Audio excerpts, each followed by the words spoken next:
Les Ukrainiens peuvent devenir automatiquement des résidents belges. Ça veut dire qu'ils peuvent résider, travailler, mais aussi aller à l'école en Belgique. Mais pourquoi est-ce que ce n'est pas la même chose pour tous les migrants qui fuient la guerre? Cette différence fait polémique, on vous explique pourquoi.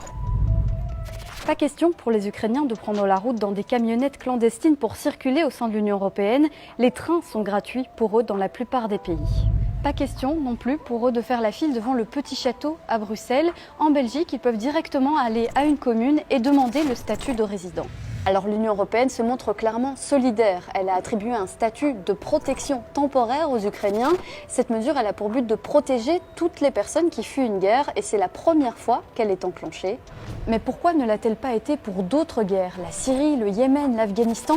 On va écouter l'explication du secrétaire d'État à l'asile et à la migration. On parle très souvent de l'accueil dans la région. C'est important d'accueillir les gens dans la région. Entre Bruxelles et Lviv, en Ukraine, vous savez combien de kilomètres il y a? 1600.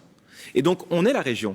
Il y a deux pays entre la Belgique et l'Ukraine, qui sont donc l'Allemagne et la Pologne. Et donc on doit garantir qu'il y a une structure qui est mise en place pour garantir que cet accueil dans la région se fasse dans les conditions nécessaires.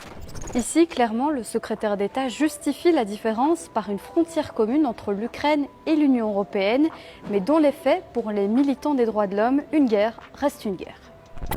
En fait, l'Union européenne, sans le dire, parce qu'elle ne le dit pas comme ça, estime qu'il y a deux types de réfugiés différents, ceux qui viennent de l'Europe et ceux qui viennent d'ailleurs. C'est ce deux poids et deux mesures-là qui frise le racisme institutionnalisé, le racisme d'État, qui évidemment pour tout défenseur des droits humains est absolument inacceptable. C'est la discrimination. Le droit international dit bien que chaque personne qui fuit des combats, qui fuit une situation où il risque sa vie, a le droit de choisir le pays où il veut aller. C'est le droit aussi du pays d'examiner s'il répond bien aux critères de la Convention de Genève. Ce qu'on fait aujourd'hui pour les Ukrainiens, ce n'est que normal, ce sont des réfugiés. Je ne peux que saluer cette décision parce qu'elle est respectueuse des droits humains de ces réfugiés ukrainiens. Donc c'est une bonne chose.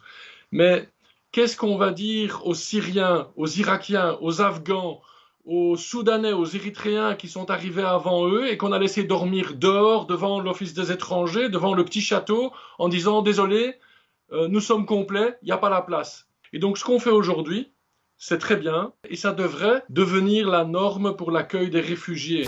Le message est lancé et il est donc plutôt clair pour les associations de défense des droits de l'homme. Toute personne qui fuit un pays en guerre doit être traitée comme un Ukrainien.